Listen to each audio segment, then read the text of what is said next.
A psiquiatria não te conta uma série de segredos, de dificuldades e pontos cegos sobre surtos psicóticos, medicações e tratamento.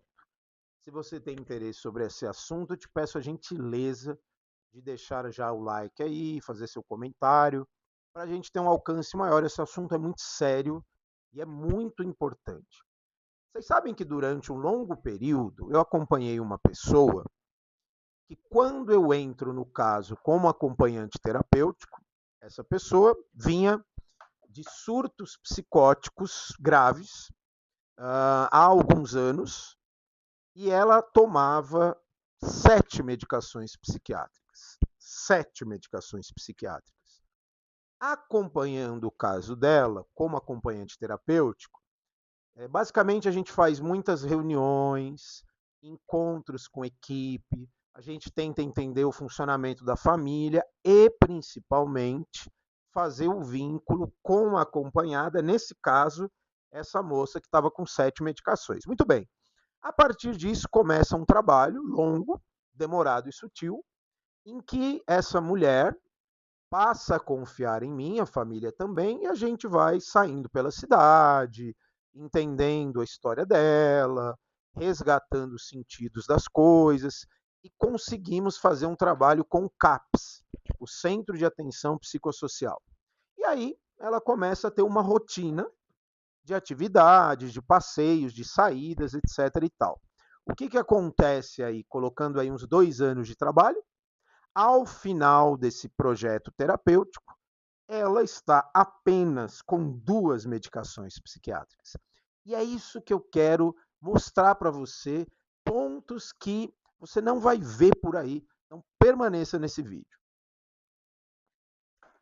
Bom, o que acontece? Hoje em dia, a gente está atravessado por um momento histórico em que as medicações psiquiátricas elas são muito potentes. O psiquiatra ele foi escolhido por N forças contextuais como uma figura central nos tratamentos da saúde mental. Num rápido percurso histórico, a gente sabe que o poder médico, quando ele é totalitário, muitos riscos existem de que isso se torne algo abusivo. E hoje nós estamos aí, né? O festival de abusos, de exageros medicamentosos, de internações sem cuidado. Então, a psiquiatria hoje, ao se deslocar dos trabalhos em rede e equipe, que é a proposta do Centro de Atenção Psicossocial, ela flerta com totalitarismo. E a gente sabe que o poder dá ruim. O poder ele costuma ser desastroso quando a gente pensa a loucura, leia-se aqui a psicose, a esquizofrenia, os delírios e as crises. Certo? Então, esse contexto, esse panorama maior.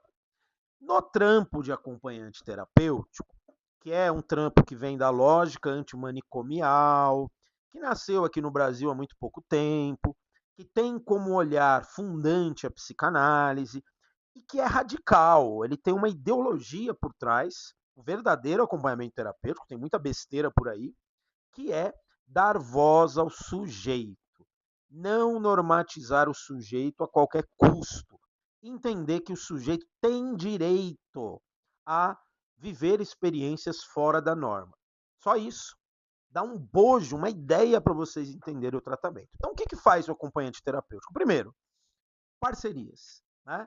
Então, se esse sujeito está medicado, se esse sujeito vem de uma internação, se esse sujeito está internado, se esse sujeito está com psicólogo comportamental, se ele está numa escola especializada, se ele tem o raio que parta, o acompanhante terapêutico ele é ávido por entender a história desse sujeito, a história dos tratamentos e tudo o que vem acontecendo com esse sujeito, correto?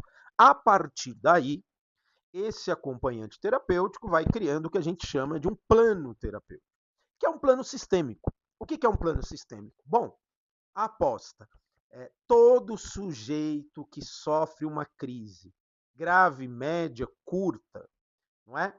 Esse sujeito pode selar o próprio destino como um destino trágico, ao invés de construir uma compreensão da sua dor e, ao pensar o seu tratamento, retomar a sua vida, fazer novos laços, recuperar ou não vínculos, mas o isolamento adoece o sujeito.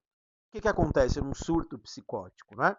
Geralmente, a cabecinha desse fulano fica na mão de psiquiatra, a família, sem saber o que fazer, se apavora e leva o sujeito a ficar submisso ao psiquiatra, e todas as apostas ficam na coisa do diagnóstico, da medicação e do psiquiatra.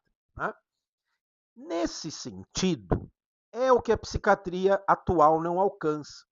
Os bons psiquiatras, os psiquiatras que passaram ou estão no SUS, os psiquiatras que entendem minimamente o trabalho de equipe, eles terão uma visão diferente para as ferramentas que eles carregam, que são as medicações. Eles não vão pesar a mão em medicação. E eles vão saber usar o poder que os psiquiatras têm. Porque, queridos, não tem jeito. Medicina é poder. A psicanálise, o lugar de psicanalista é poder. O lugar do acompanhante terapêutico é poder. Tudo é poder, no que diz respeito ao tratamento de sujeitos que estão vulnerabilizados. Mas a psiquiatria é imensa, é gigantesca. Então, o acompanhante terapêutico, ele entra nas sombras e nas lacunas daquilo que não foi compreendido. E ele vai ajudar esse sujeito e os seus familiares a recuperar a dignidade humana.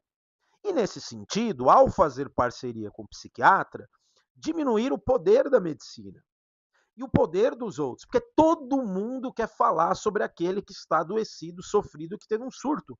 Todo mundo. De maneira que esse sujeito entra no apavoramento, muitos sucumbem e não alcançam mais a voz pessoal. O acompanhamento terapêutico é certeiro. Todos devem ter protagonismo pelo seu processo. Compreende? Então, o trabalho principal, o grande projeto terapêutico de uma saúde mental ideologicamente ligada ao protagonismo sempre do sujeito, a grande aposta é que esse sujeito precisa recuperar sua voz e ser implicado no seu processo de vida e no que ele vai fazer com a vida. Te ajudou esse vídeo? Deu luz aí? Colaborou? Vai ser muito importante ouvir e ler o seu comentário. Gostaria muito de te ouvir. Aquele abraço.